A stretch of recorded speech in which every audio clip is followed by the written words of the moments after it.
बिस्मिल्लाहिर्रहमानिर्रहीम। अस्सलाम वालेकुम फ्रेंड्स, कैसे हैं आप लोग। उम्मीद करता हूं कि आप सब लोग ठीक ठाक होंगे और हैरियत से होंगे। फ्रेंड्स, आप देख रहे हैं हमारा YouTube channel Khokhar informative video. आज की हमारी वीडियो इराक के ज़ियारती वीज़ा और वर्क परमिट वीज़ा के ऊपर है। आप इराक का वर्क वीज़ा कैसे हासिल कर सकते हैं और ज़ियारती वीज़ा कैसे हासिल कर सकते हैं, और आप वहां जाकर काम कैसे तलाश करेंगे और आपकी सैलरी कितनी होगी। तो चलते हैं वीडियो की तरफ। आपने देखा होगा कि पाकिस्तान में इस टाइम महंगाई अरूज पर चली गई है और पाकिस्तान में रोज़गार के कोई बेहतर मौके जो हैं वो भी फराहम नहीं है।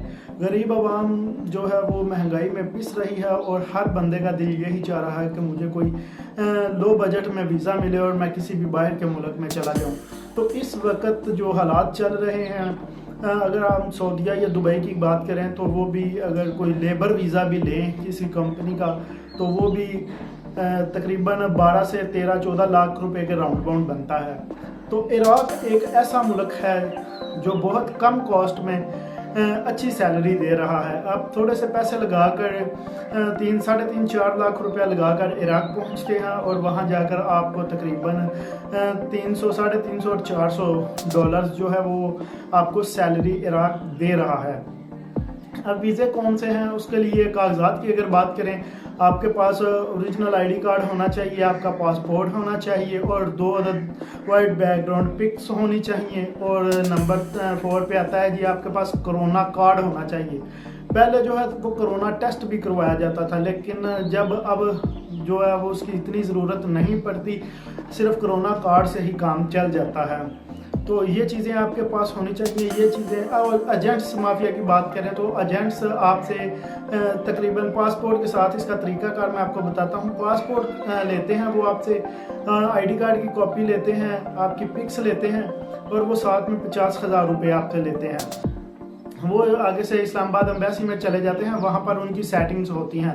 उन्होंने 50-50, 60-60 जो वीज़े हैं वो 100-100 के हिसाब से वो इकट्ठे वीज़े लगवाने होते हैं। उनकी आगे सेटिंग होती है, वो कोई खर्चा पानी देकर एम्बेसी वालों से अपने वीज़े स्टैंप करवा लेते हैं। वो आपसे उधर एम्बेसी, अगर आप खुद जाकर वीज़ा अपना स्टैंप करवाएं, अप्लाई करें तो आपकी कॉस्ट जो है वो काफ़ी कम हो सकती है, आपके काफ़ी ज़्यादा पैसे जो हैं वो बच सकते हैं। लेकिन उधर जो है वो आपको थोड़ा टाइम लग सकता है। ये एजेंट्स के वीज़े इसलिए जल्दी लग जाते हैं क्योंकि इनकी सेटिंग पहले से एम्बेसी वालों के साथ हो चुकी होती है।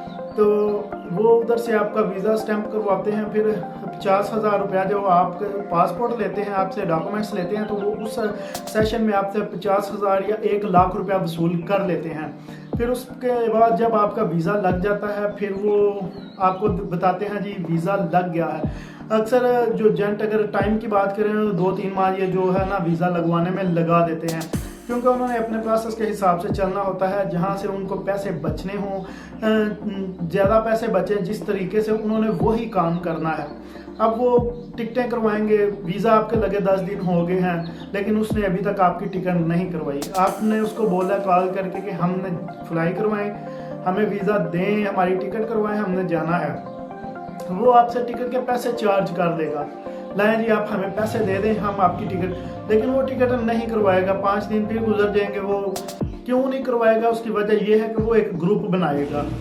जब वो ग्रुप बनाएगा 50-60 लड़कों का, फिर वो टिकट के जब उसके इतने बंदे पूरे हो जाएंगे, ये एजेंट्स के भी आपस में जो है वो ग्रुप्स होते हैं। वो 1-2 एजेंट्स के साथ रब्ता करेगा, वो बोलेगा मेरे इतने बंदे हैं, वो बोलेगा मेरे इतने बंदे हैं। वो ग्रुप्स में आपकी टिकट्स करवाएंगे, फिर वो हिसाब लगाएंगे। अगर स्टे वाली हम लोग टिकट करवाते हैं तो हमें इनमें से कितना बेनिफिट आएगा। वो एजेंट्स जो है जिन्होंने टिकट करवानी होती है वो अपना बेनिफिट देखेंगे। अब वो आपकी स्टे वाली टिकट करवाएंगे और ग्रुप में टिकट करवाएंगे और सारे एयरपोर्ट से वो सारी एयरलाइनें चेक करेंगे जहां से लो बजट में तो स्टे वाली टिकट कितने में मिल रही है, वो वाली टिकट वो आप लोगों की करवाएंगे, क्योंकि उनको भी जो है पैसे बच जाएंगे। और वो जब आप सब आपको यही तसल्ली देंगे कि यार हमारे थोड़े से बंदे रहते हैं, उनके वीज़े आ रहे हैं, वो सारा ग्रुप इकट्ठा करके हम लोगों ने भेजना है। वो जब उनको समझ आ जाएगी कि हमें इतने पैसे बच रहे हैं, वो सारे लड़कों की उसी एयरपोर्ट से, उस एयरलाइन से, जिस ग्रुप से उनको एयरलाइन से उनको ज़्यादा पैसे बचेंगे, उस एयरलाइन में वो आपकी टिकट करवा देते हैं। अब होता क्या है, जब आप जाते हैं इराक एयरपोर्ट के ऊपर, अगर तो आपका अब जो शेड्यूल है